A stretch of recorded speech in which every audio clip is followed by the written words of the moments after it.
Welcome to Breakthrough Success.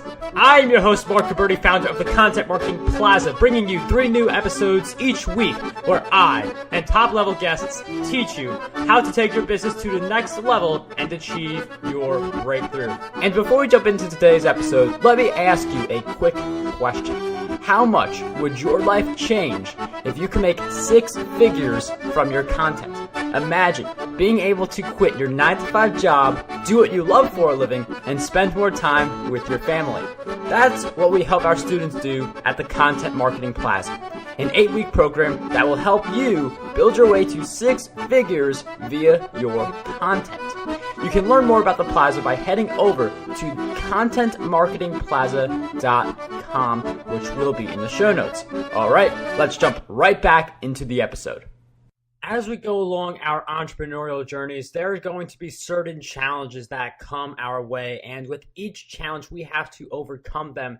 And one of the things that challenges can do to us is give us this feeling of doubt along the journey. And it's very common for entrepreneurs to kind of doubt themselves a little bit along the way, but we all know this is something that we need to get rid of. So we are going to talk about how we can slay self-doubt that we may be experiencing for any reason, and instead of having that doubt, have a default towards an abundant mindset. So in this episode, that's what we are going to cover. And today's guest who is going to talk with us about this, he is a sales and marketing executive business coach who helps leaders slay their internal feelings of worry and doubt so they can achieve complete success for themselves and their teams. He helps other business executives and entrepreneurs realize their potential by changing the conversations they have with others and themselves. His best-selling memoir, Shift, Creating Better Tomorrows, shares his journey of going from a human doer to a human being. Today's guest for episode 290 of the Breakthrough Success podcast is none other than Michael O'Brien. Michael, it is such a pleasure to have you on the show. Mark, thanks for having me on, and to all your listeners out there, a hearty hello. I'm totally pumped to talk to you today. Been looking forward to this for a couple weeks now. Michael, I'm really happy to have you on the show, and there's so much that we can cover because, again, like self-doubt, I feel like a lot of people have that at some point in their journeys. But before we do that, I'm wondering if you can talk a little bit about your memoir. I know that all the proceeds for that go to the World Bicycle Relief, so I'm wondering if you could talk a little bit about why the memoir. Yeah, so great question, Mark. So my memoir is about my last bad day, and we can get into it a little bit deeper as we go through our conversation. But when I left my corporate gig, and so I left my corporate gig as an executive, I was the vice president of sales and marketing for a major pharmaceutical company. I had responsibility for basically all of North America, US, Canada, Mexico. And I decided to leave, and we can get into that as well. And when I left, everyone was sharing with me their points of view, right? So any entrepreneur out there gets a lot of feedback on what to do. And so I got a lot of feedback. Well, here's what you got to do, Michael. You got to write this book. You got to write this memoir. It's going to be awesome for speaking engagements. It'll attract clients. You got to write this book. And so intellectually, Mark, like I got it. Like I'm like, okay, yeah, makes sense. I've seen a whole bunch of other people do it. And I would start to write it. And I had a whole bunch of journal notes from the days in the hospital recovering and just through my whole recovery journey, to say the least. And I would write it and then I would stop. And then I'd write it and I would stop. And I was like, why am I doing this? Like, does anybody really want to hear this? Right? Going back to self-doubt, like, is this book worth something? And then I got into Seth Godin. So I imagine some of your listeners probably know Seth because he does a lot of work with entrepreneurs and freelancers and all that jazz. So I decided to pressure test the whole concept of Shift in his alt MBA. And his very first question was like, what is this book for? And I'm like, oh, that's a good question. Because everyone told me the book was for speaking gigs and getting clients. And that wasn't motivating me to write the book. So I sat with that question. And I said, well, you know what? This book is really for my 2 daughters who were too young to remember pre-last bad day daddy. And also for anybody out there that has doubt, that is looking to shift their mindset, build resilience, strengthen the community. I was writing it for them. And so what I share in Shift is my own personal journey from chasing happiness before my last bad day, what happened on July 11th, 2001, and what I learned from it in terms of how to shift from those negative conversations that we have with ourselves and sometimes with others, how to build and recruit more resilience, and then how to strengthen your community, which I affectionately call my Peloton. And then I give people at the back of the book 20 ways of being to help them move from human doer to human being. And I decided that with my wife that it wasn't about making money. It wasn't about speaking gigs. It wasn't about attracting clients, which indirectly it has. It was all about that message. And so that's why we decided to give the money away from the book to a wonderful charity called World Bicycle Relief. They're based in Chicago, and they help girls conquer the challenge of distance by giving them a bike. And since I lost my mobility for a while, I wanted to give back to something, to a cause that would promote mobility. So that made it a very easy decision to give the money away. And to be honest, it's been one of the best decisions I've made as an entrepreneur. And that is really incredible insight right away. And I mean, it's really important you tapped into your motivations. Like, people will say that you write a book, you build authority, you get on the stage, but it's not enough to think about what can happen for you.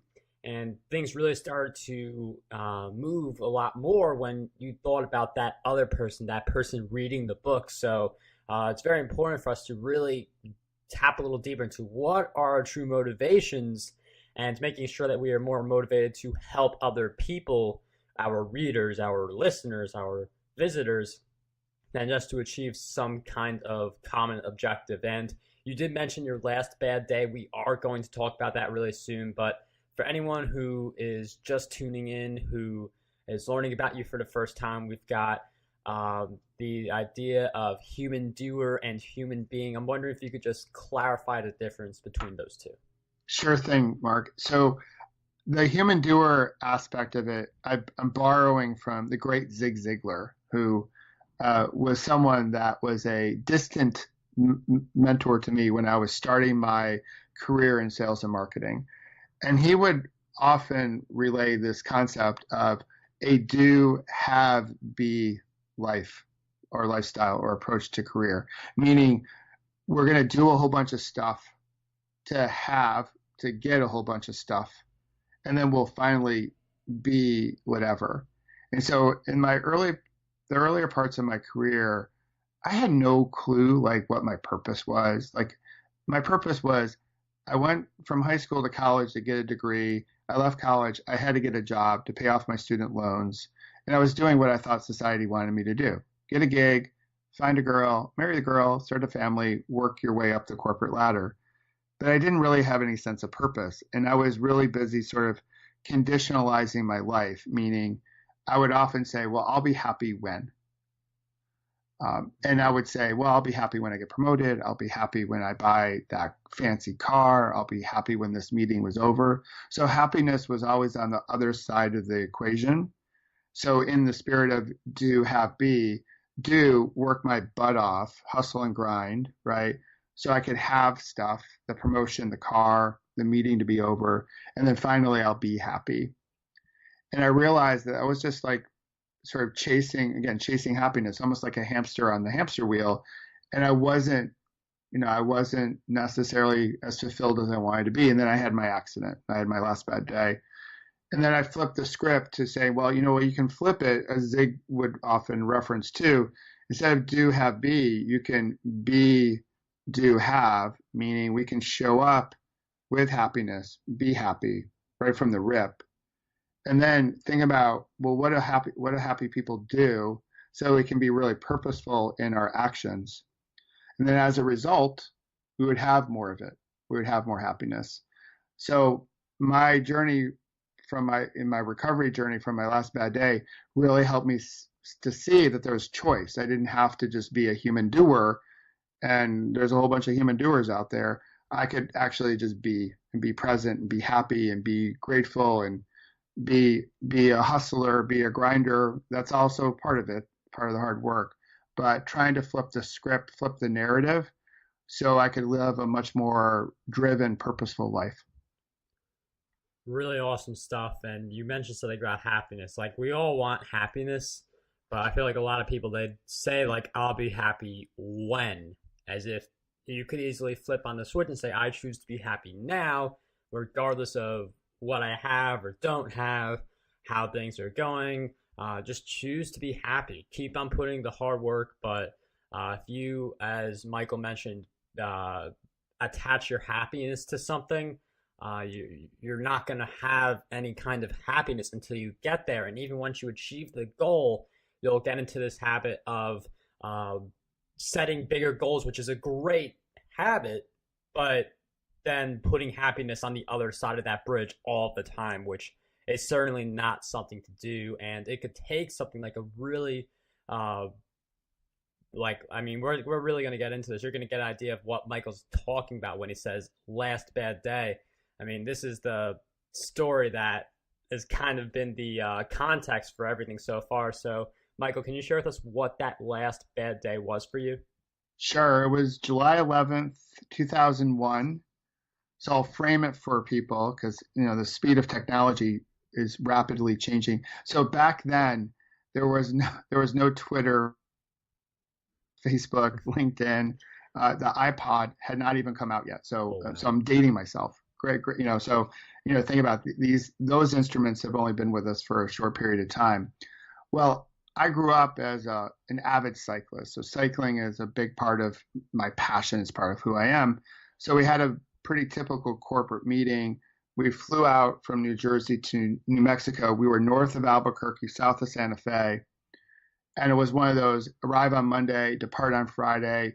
In between, you had to sit in a conference room and get killed by PowerPoint. So I was like, no fun. It was obviously July. I'm like, why are we going to New Mexico in July? This is crazy.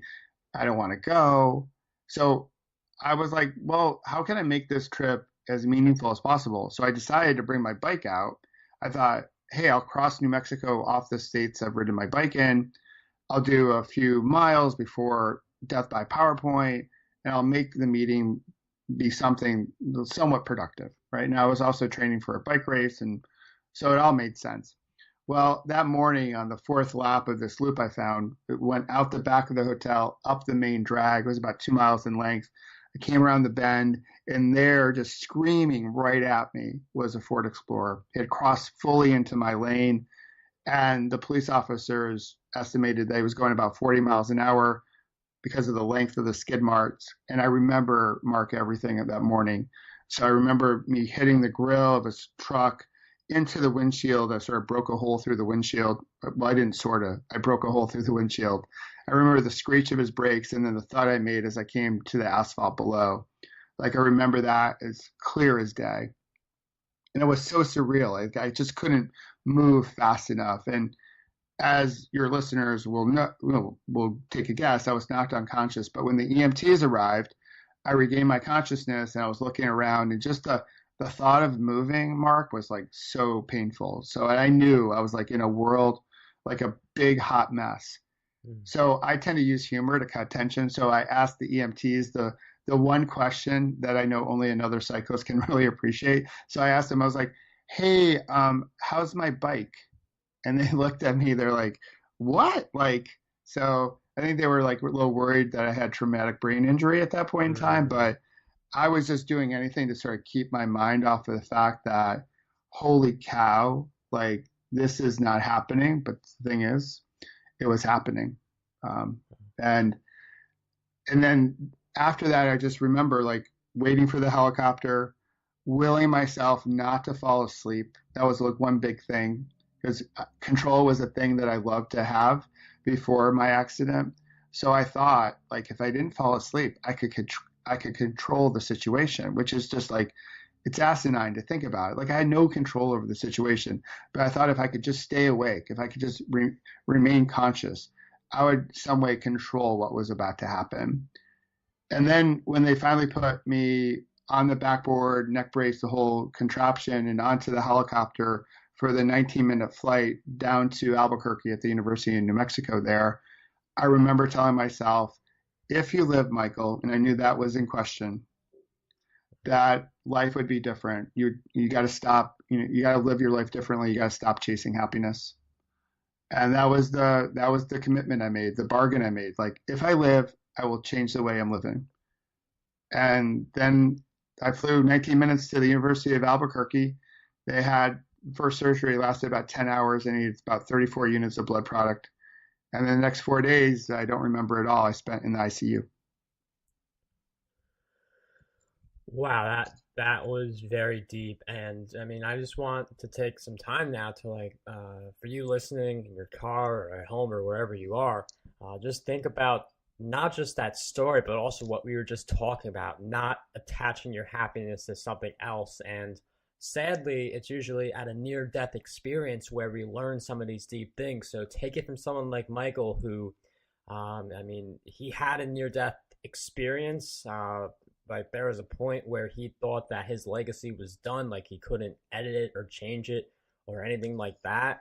And he was now luckily able to pursue the life he wants. He's able to be happy and he's able to help others through his memoir and other works. So I just wanted to take some time to acknowledge that and let that sit a little for the listeners, you at home or in your car or wherever you are. And I mean, just thinking about that story, like you mentioned that you were immobile for a bit, and obviously, like some people will view the same things and like, why me? Why this happened to me? This is unfair, and like different things like that.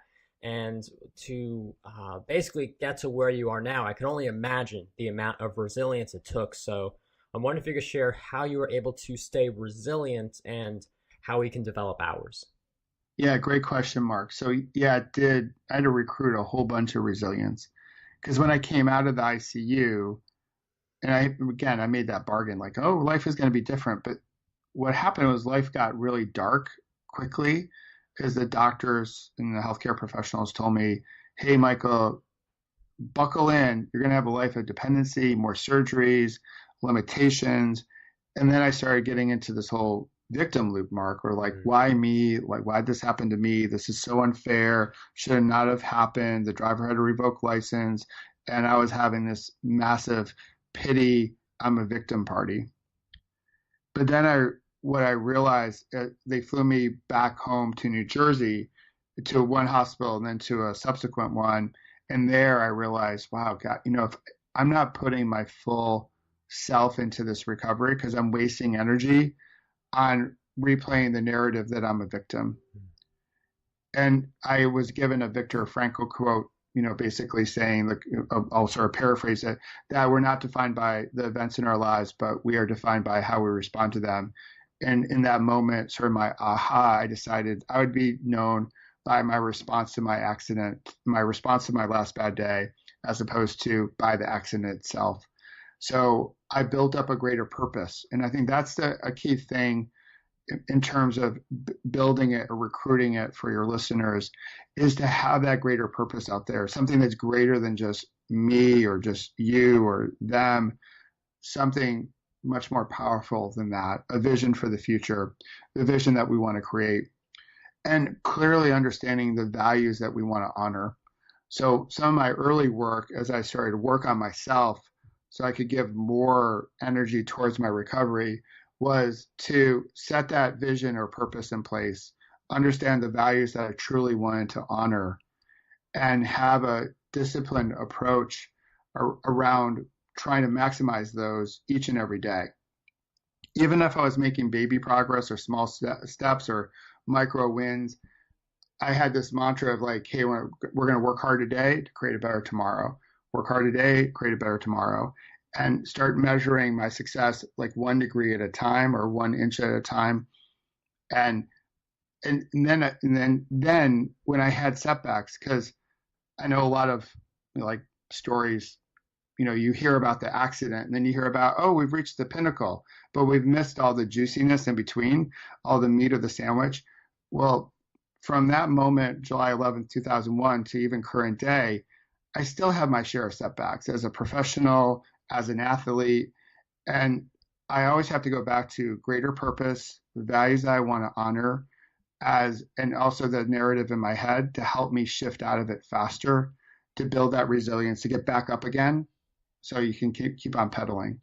So I would start there: vision, purpose, values, and then ultimately working on our awareness and acceptance that can help us get into action that is much more purposeful, or maybe a little bit more resilient than the previous day. Those are some really great pointers. I like the fact that, I mean, you set baby steps. You don't want to go for this really big goal and have nothing in between that gets you to that goal. So that baby steps being something very useful for people to do. Just taking a deeper look into the goal, into what you're trying to accomplish. See what can you do today to get yourself closer. And you mentioned setbacks. Obviously, we all have setbacks, and we've all got more setbacks coming our way. But the problem with setbacks is that not the setback in itself, but during the setback, we could become doubtful of ourselves and our abilities. So, for someone who may feel a little self-doubt about what they can accomplish, how can we get rid of that? Well, that's an awesome question, Mark. And I'll share a story. It was early in my entrepreneurial journey. I was giving a talk slash workshop at a company up in Boston, and I was all excited for it, but I didn't go in with the right frame of mind. My mind was cluttered with a bunch of other stuff, and I know other entrepreneurs can relate. Like there's a lot going on. So I was all, got to the hotel super late at night, like 2 o'clock in the morning. I was due to go on stage like bright and early, and I bombed it. Like it was a stink fest. I had to like take a time out just to pause, just to collect my thoughts. It was a disaster in terms of a workshop and a talk that I've never had experience before. And all I wanted to do was just curl up in a ball and just hide. And I wanted the day to be over. I sort of wanted to be like, hey, I'm just going to bail. You guys go forward with your meeting. You figure it out. But professionally speaking, I knew I couldn't do that. But when I got to my car in the afternoon, I sort of just sat there, Mark, for, gosh, the longest time. I'm like, what am I doing? Like, that was horrible. And then all the self-doubt popped into my head, the worry, the anxiety, the fear. What does this mean for me as an entrepreneur? And I really just sort of questioned myself. I talked to my wife, and my wife tried to counsel me, but then, I was giving her the yeah buts because I wanted to really just like latch onto this victim story again. She was like, oh, don't worry about it. You're really great. You can do it. All these words of encouragement. But then I'd be like, yeah, but I did this really bad, or yeah, but that's not true.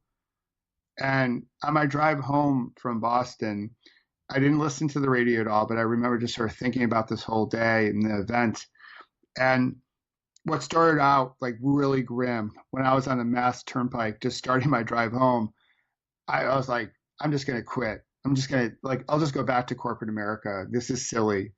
But by the time I pulled into the driveway, I re-recruited that purpose and those values for me.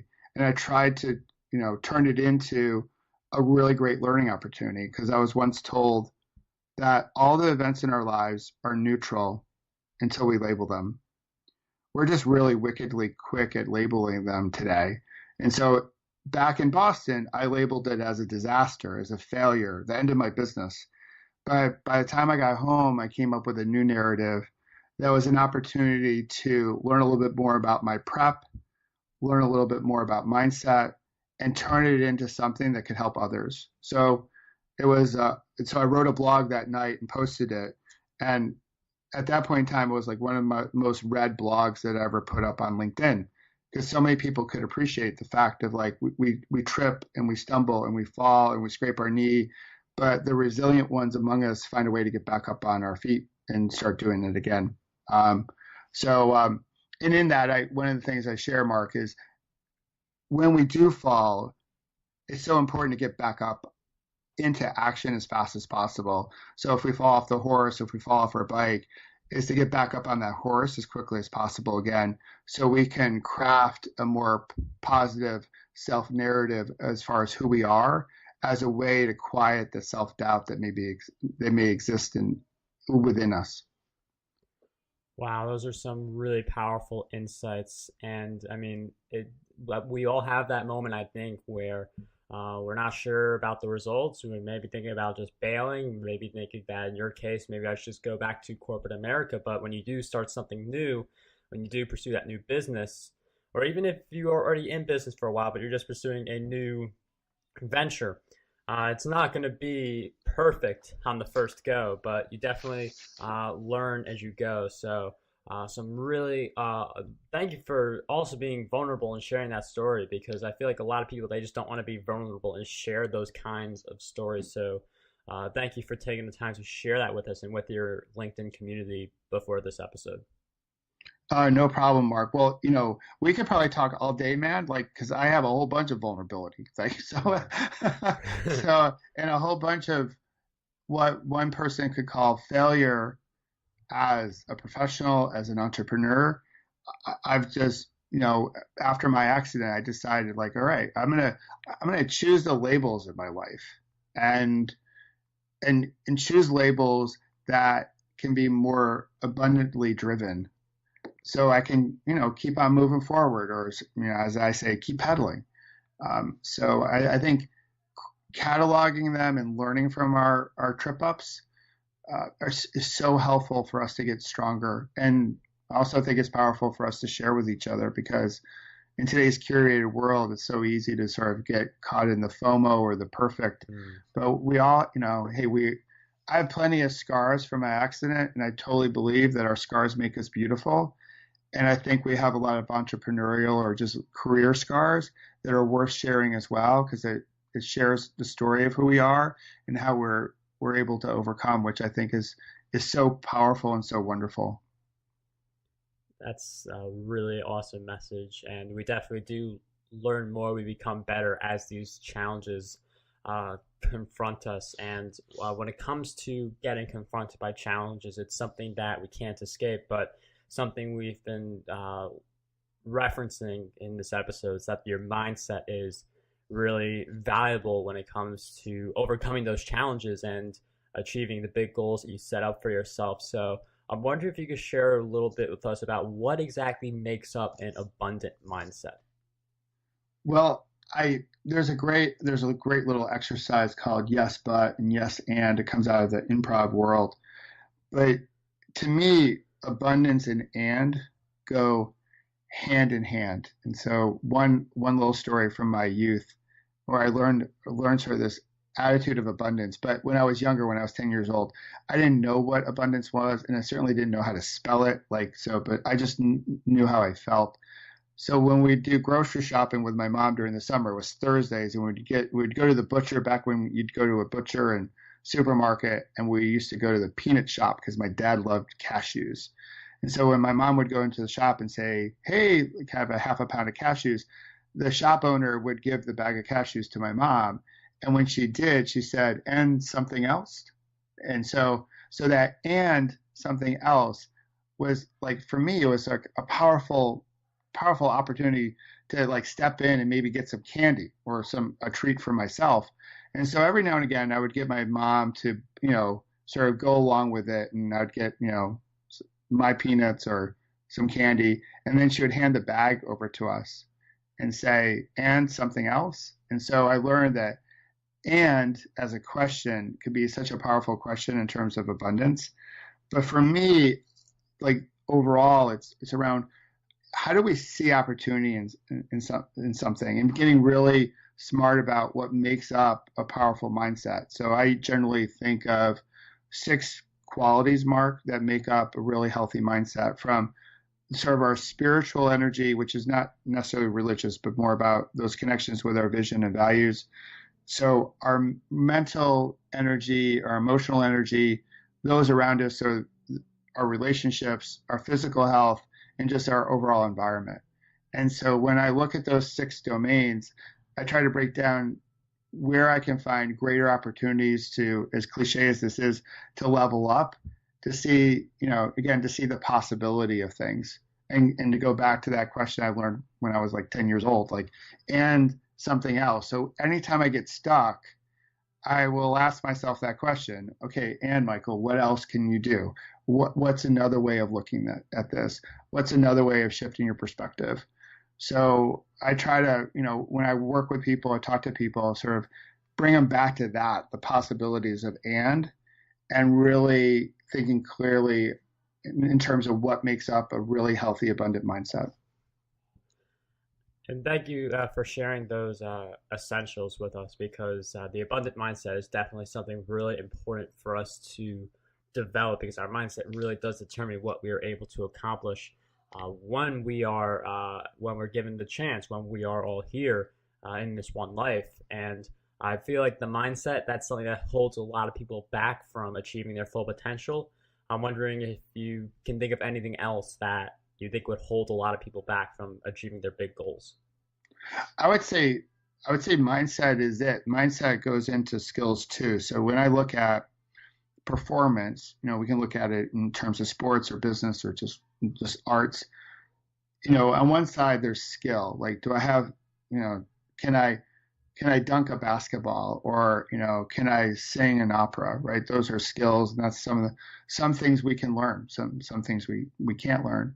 On the other side of the coin is all mindset, and how often someone with maybe inferior skills can beat someone with superior skills, and it's all driven by their mindset, their belief system, and having greater awareness, and so they can let go of limiting beliefs, that personal self-doubt, maybe different assumptions in terms of how they see things.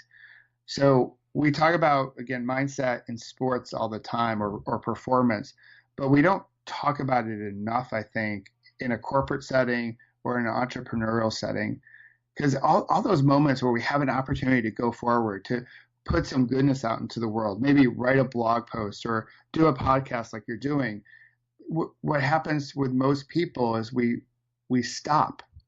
We don't do it, right? We're like, no one's going to read it, no one's going to listen to it, and we'll just kick the can down the road, or we'll take another course. Like, what I really need is just one more course to take before I have the skill to go out and do it. And my belief is, like, if you are a creative, if you're an entrepreneur, if you're in corporate, is to step up and share. In today's world, we can make iterations upon iterations. We can change pretty quickly. But the biggest thing that stops us is the start.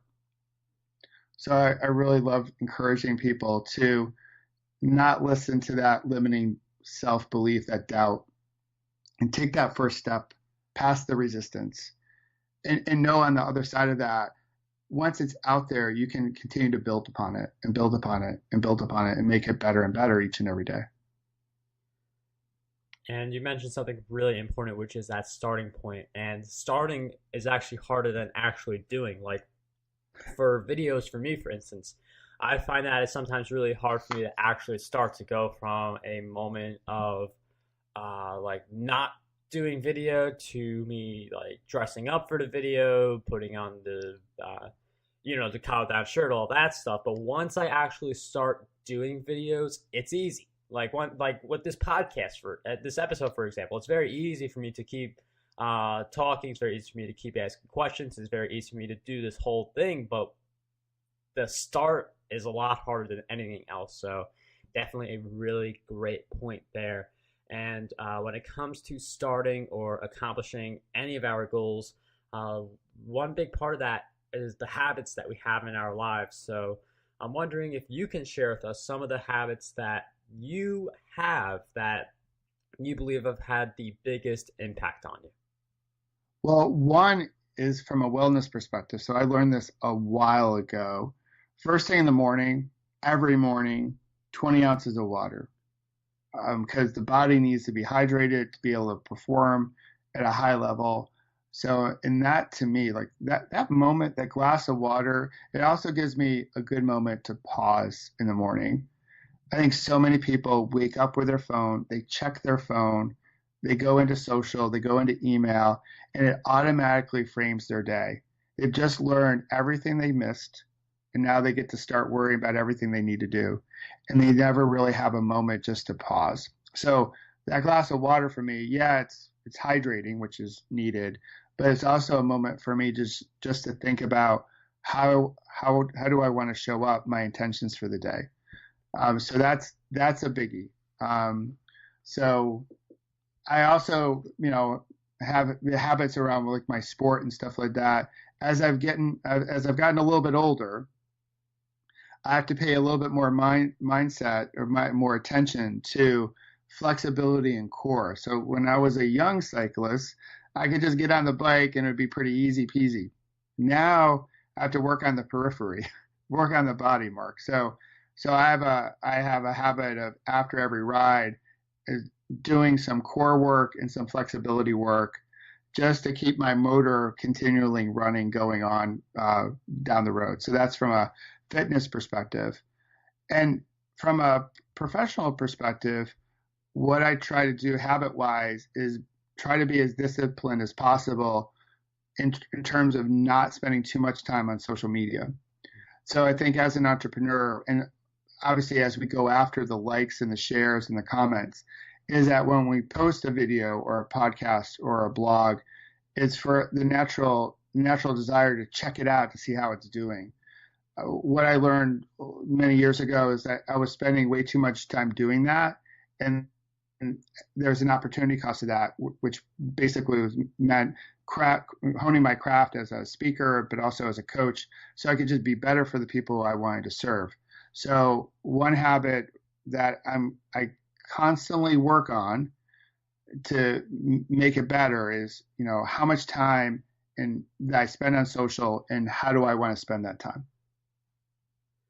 That's definitely a great habit to think about because we use social media for business. Like some people, like my case, have a podcast for business, but there's a lot of things you could do on social media and podcasting and anything like in the digital content realm that has nothing to do with your business. It's seeing the trending topics on Twitter, what's happened today, catching up, as Michael mentioned. So getting really conscious of how much time you spend is something really interesting. I'm not sure if all social networks do this, but I know for Instagram, there is a tab in there on the app that actually lets you see how much time you spend on Instagram. So you can see if you've racked up like 2 or 3 hours on Instagram each day. And if you're doing that to grow your business, great. But if you're doing that just scrolling through people's pictures, you may want to reassess some of the things that you're doing. So you're spending more time growing your business or doing what's going to lead to the most meaningful impact. And like with podcasting, like you do get to learn a lot from it. But one of the ways you can learn a lot as well is through books. And with that in mind, Michael, I'm wondering if you could share with us 3 books that you believe will have a positive impact on us. Oh, great. I would say I'm going to pull right from my Leadership Academy, Mark. Definitely. So three books that I totally recommend. So one is just the topic we talked about as far as social media. So in October in my Leadership Academy called The Paceline, the theme was being focused and staying present. And the book that we read was How to Break Up with Your Phone by Catherine Price. So it's a relatively short read. In it, she gives you tips to change your relationship with your phone. She doesn't necessarily go to, although the title is How to Break Up with Your Phone. She's like, hey, listen, we're not going to break up with our phone, but we can certainly change our relationship with our phone.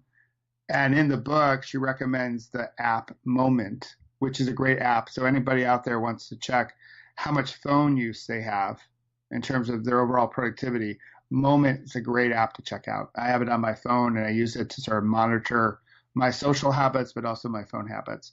So definitely that book, How to Break Up with Your Phone. The next one, we talked about habits on the show, Atomic Habits by James Clear. Great book, just finished it, especially as we think about, heading into the new year and people wanting to develop new habits as we begin the new year. So definitely would recommend Atomic Habits. And another book that I would recommend that I also just finished, and it's really around gratitude, and a big part of my story and a practice that developed out of my recovery is just the practice of gratitude. So AJ Jacobs wrote this book called Thanks a Thousand. And what he does in the book, it's pretty clever, is that he thanks close to 1,000 people who were indirectly or directly responsible for his cup of coffee each day. Which, when you think about like your coffee or your latte or whatever you happen to drink, we just sort of take it for granted, right? We go to the coffee shop, we might go to Starbucks, and we just pick it up and off to the car we go, and we don't even think of anything of it. Well, he chronicles his whole journey over a course of a year of thanking everyone from the barista to the coffee bean grower, and for his cup of coffee. And by the end of it all, he thanked close to 1,000 people. So a really great reminder not to take some of our common first world luxuries for granted. Also a good reminder that there's a whole bunch of people behind our success, behind our joy. And so if we can do a better job of seeing them and hearing them, we can build stronger communities and hopefully over time change our wonderful planet. Michael, thank you for those great books. Definitely a diverse bunch of books covering a lot of different topics. Those will all be in the show notes, markguberti.com/E290. Regarding Atomic Habits by James Clear, he was actually recently on Breakthrough Success over at episode 275. We will throw a link to that episode as well. And my book, Content Marketing Secrets, will also be in the show notes as well for anyone who wants to learn how to dominate content marketing. And one of the things that I do want to ask you, and this is where I kind of flip the tables a little bit, because I've asked you so many different questions throughout our time together, but what do you believe is one question that we need to be asking ourselves more often? Great question, Mark. I'd say the question would be like, what am I feeling and why? I think we spend a lot of time rushing, doing, as we've talked about already today, and going from meeting to meeting to event, and we're not really connected to who we are, what we're feeling. I strongly believe that thoughts drive emotions, drive feelings, emotions drive behavior. So if we want to get a better grasp of our behavior, our actions that we're taking, is to work backwards and understand what we're feeling. Where do we feel it? If we have stress, if we have happiness, joy, sadness, what are we feeling, and how are we responding to it, as a way to help us better, help us become more aware, more accepting of as far as what is, and then hopefully we can maybe take different action that could lead to a different level of success for us. Michael, thank you so much for sharing with us that great question, all the great insights throughout our time together. Breakthrough Success listeners, don't forget to grab your copy of Shift, Creating Better Tomorrows, Michael's memoir. And remember, all of the proceeds from that book do go to the World Bicycle Relief Program. So you will be supporting a good cause by getting his memoir. But Michael, I once again can't thank you enough for coming on Breakthrough Success. It was such a pleasure to have you on the show. Thanks, Mark. It was awesome to be with you, and I hope your listeners got a pearl or two to help break through their own success level. So great to be with you. Thank you again. Want to dominate the podcasting industry? Now you can with your free copy of my book, Podcast Domination. You'll learn how to launch, grow, and monetize your very own show. And whether you are a beginner or an expert, this book has a lot of golden nuggets for you.